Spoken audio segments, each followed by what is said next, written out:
welcome to ABP Live. I have with me today Nobel Laureate Professor Muhammad Yunus. And we know that, he's been the founder of Grameen Bank. He's popularly known as the banker to the poor. Today, we are going to understand from him as to what really has happened in Bangladesh, what's next for the future, and of course, for countries like India, which is the immediate neighbor and also seen as a partner country, what is expected from New Delhi. All that and more, we are going to speak to Professor Yunus, who's connecting with us all the way from Paris. Welcome to ABP Live, sir, and thank you so much for your time. Thank you for inviting me. Thank you, sir. So we know that the crisis sort of is unfolding in Bangladesh. We know that, we can call her former Prime Minister Sheikh Hasina. She's left the country. She's come to India. And, for all you know, she can be going to London. That's not clear. But just to understand from you, we know that the country is now under army control. And we've heard the army chief has said that there'll be an interim government. But to understand from you, are we back to where things were way back in 2007, when again a caretaker government had come in, of course, backed by the army? If that is the situation today, when things have really changed, even geopolitically, how do you see Bangladesh coming out of this crisis? Thank you. I'm seeing it in a different way. I'm seeing it, we had the celebration of liberation on 16th of December, 1971. That's a fantastic celebration that we had because we just came out of Pakistani occupation and became an independent country. Today, we are having a second Liberation Day. It's a fantastic celebration going all over the country. We got rid of something that we didn't want to sit around on our heads all these years. And finally, we got rid of it. So that's the way people are responding to it. Millions of people are on the street. It's all led by students. It's all started in a simple way. Students wanted something changed in their quota for the government jobs.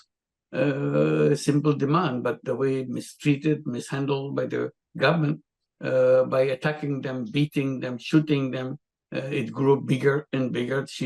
The Prime Minister brought in police after police to handle them.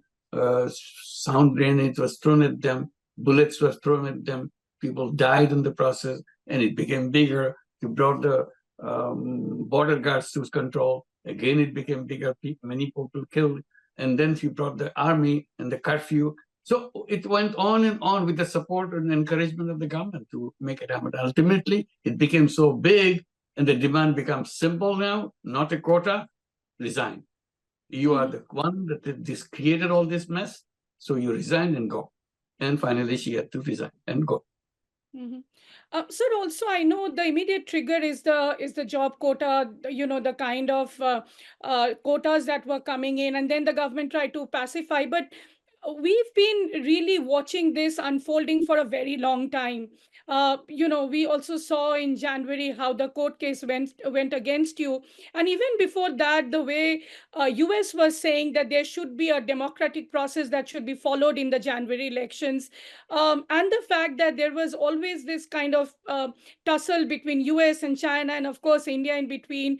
And she was anyway getting a little unpopular within the government, within the country as well. Why do you think, and when do you think that really started? Because of misrule, misgovernment, taking away the political right, democracy completely denied. People couldn't vote in election, but she got elected by fake elections, one after another. And these young people who, in a population of 170 million people, they are 2/3 of the population, all these young people. They could never vote in any election. Many of them had crossed 3 terms of parliament, but never had the election to vote for. So this is the denial of the possibility of expressing yourself in the electoral process, in the democratic process, and suppressing your views and things like that, defying everybody. She became one country, one leader, one narrative. Everything revolves around her. She's the only person in the whole country. So this is and filled of corruption everywhere. So this is how ultimately small thing get a spark, and this big volcanic eruption has taken place. But what we were given to understand is that the opposition for this will be the coming in of Jamaat, which is something was concerning not just for the US, or maybe not for the US, but for India. So what could have been the solution? I mean, what I meant to say is that was there a credible opposition too? Because we saw what's been happening to the BNP too. I mean, you can really correct me, but what was the alternative really? Democracy is a very funny thing. You allow everybody to participate as long as he or she is not violating the law.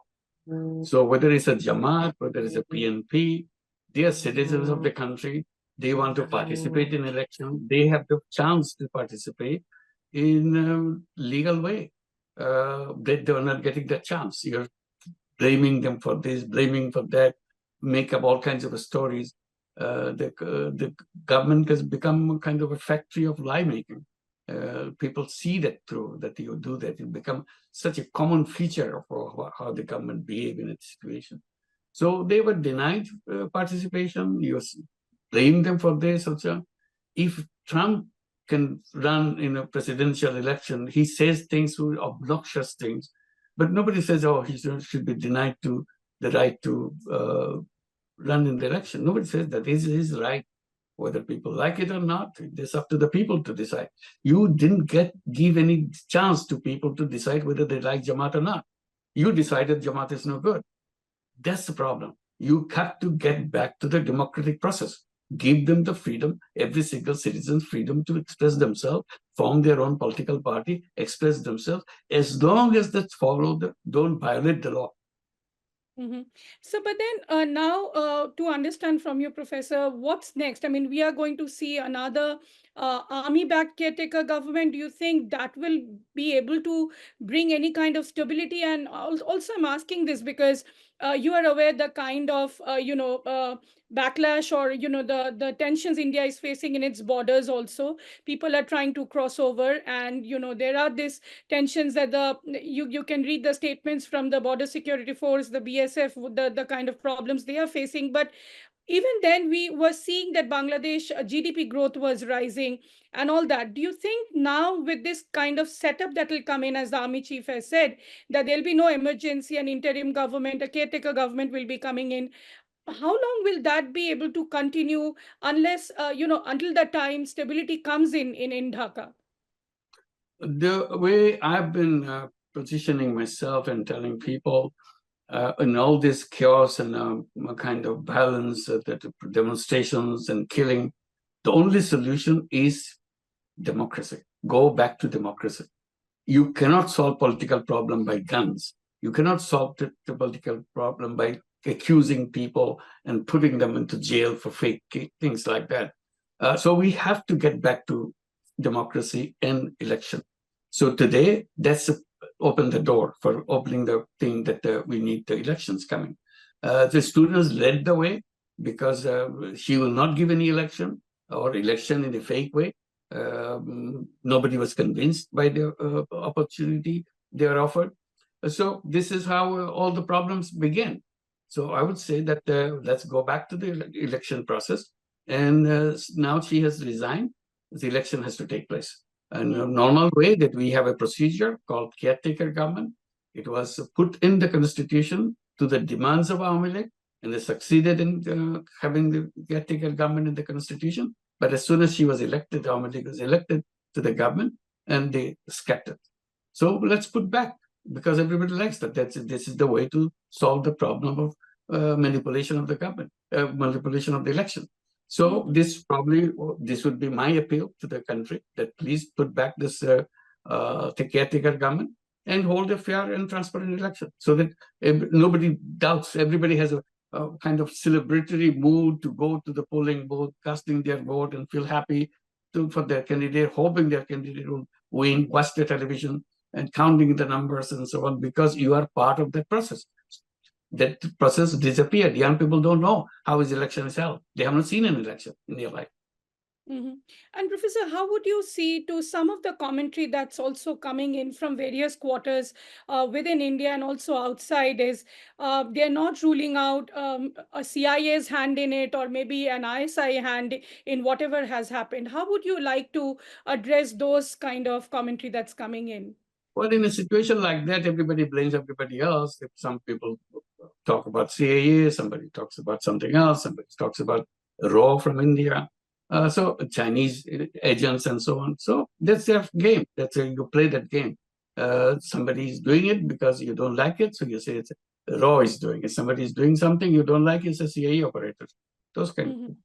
Mhm. But why so much of anarchy? I mean, this is not the first time. Of course, Bangladesh is seeing this kind of protests, and it has always, been a kind of country which, where people have really risen whenever times have come, whenever the need be. But this kind of anarchy is sort of unprecedented. Would you agree to that, or do you think the frustration or the pent-up anger within people was so much that, that sort of exploded? You said it. That's what the whole reason. You took away election. You took away right to speak out, right to express themselves. They don't know. You are sitting there. You don't want to quit. You have every way to manipulate the election. And unfortunately, India has been supporting that. And that's why people are angry with India, that you have taken away, helped the person who's taking away all our rights. You are supporting her. So they become angry with the country which is supporting her. So they think all these things are done by law, or the thing that has been happening and so on. So you blame those people. The real issue is that bring back the democracy so that people have no grudge the decision of the government because we selected the government. We voted for the election. We voted for the persons who were in there. Today, they were not voted. They just picked up at random. Mhm. And of course, you were talking about India's role and, also the commentary that, Raw's hand could be in this. But officially, how do you see India's reaction to all these months, when the unrest was sort of building up and even now when the crisis has really unraveled? Uh, we've not seen really official statements coming out from India. But do you think that this is the time really for New Delhi to stand beside the people and understand, what is it that Bangladeshis really want? Yeah, I was very shocked. I was very hurt when India said, no, this is internal matter. We can't do anything about it. I said, Mhm. come on. You come and participate in our election. And today people are demonstrating on the street and they're being shot dead. You have no role to play. It's internal. Mhm. We have been doing this with the young people and appealing to the whole world that innocent young people from Bangladesh are being shot by their own government. Please help us. And India said this is internal matter. So this is what make people angry that India didn't do the right thing to do, rather than stay away. I said, if So, your neighbor's house is burning, is in fire, you can't say this is their internal affair. You say, oh, don't do that. This is going to hurt us. It's going to hurt you and it's going to hurt us. Because if Bangladesh becomes in a total mess in violation, in violence and everything, it will spill over all over your borders. You cannot stop it. I'm glad Mamata Banerjee picked it up. Said, I'll open the door. Please, you can come anytime. It created problem for her in India. But she did the right thing. Because many people, if it continued, many of these young people took shelter in the eastern regions and in the western borders of Bangladesh. And it will spill over to those people. And it will create more problem for everybody. But India didn't do that. India wanted to support only one person. and you think India had a role in the last elections also? Absolutely, yes. They made it very clear. It's not a hidden thing. They made press statements. And India always the first country to congratulate her, present her bouquet. Mhm. Always the first one. Okay, fair enough. Also, Professor, I wanted to understand from you, since the time you left the country, and you also probably at one time wanted to float your own political party. Do you think that now probably charges against you would be dropped, and you will be able I to have come back to your I have country no idea. to do I have this? no idea what will happen because it's just start of a new regime, new Would you like country, right? would you like to lead the new the interim setup that the government, that the army is planning to organize? I've heard that non-political personalities will be heading the group. Would you like to be? Would you like to participate, or be take the leadership role in that? I will try to be as miles away as possible from those things. I'm not a politician. I don't want to get involved with politics. So I have done it before also when I was invited to become the head of the government. I said, I'm not a politician. I'm not fit for that kind of job. I do things for people and I know how to do that. And I love that. And I work with people. Some people like it, some people dislike it, but I don't mind. My work goes on like that. But this is a completely new territory. I don't want to get involved with that.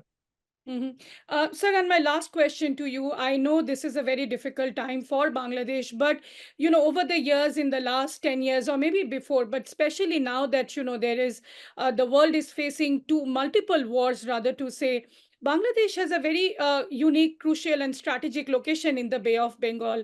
It's not just India, it's China, it's US. Everybody is interested in that country. So, do you think that this crisis needs to be resolved as soon as possible before things really go out of control and Bangladesh goes into this, in a dark era? Because we've seen how sort of Sri Lanka has managed. We've seen what has again happened with Afghanistan. So there are several examples within India's neighborhood, but Bangladesh has been this bright spot, with economic growth and everything. Do you think this crisis really needs to be resolved, which is going to be acceptable to the people, and that needs to really come soon? My comments on that is countries which have lots of weapons, lots of money, lots of destructive power, they're just itching to get into war. Find some excuse to get into war.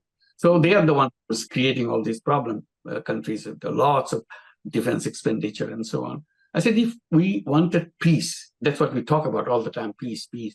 We have the United Nations peace and other initiatives in peace. I said, if you wanted peace, we are reflected in our actions. We don't reflect it now. You have a war ministry, you call it defense ministry. You have the largest amount of allocation in your budget for the defense ministry.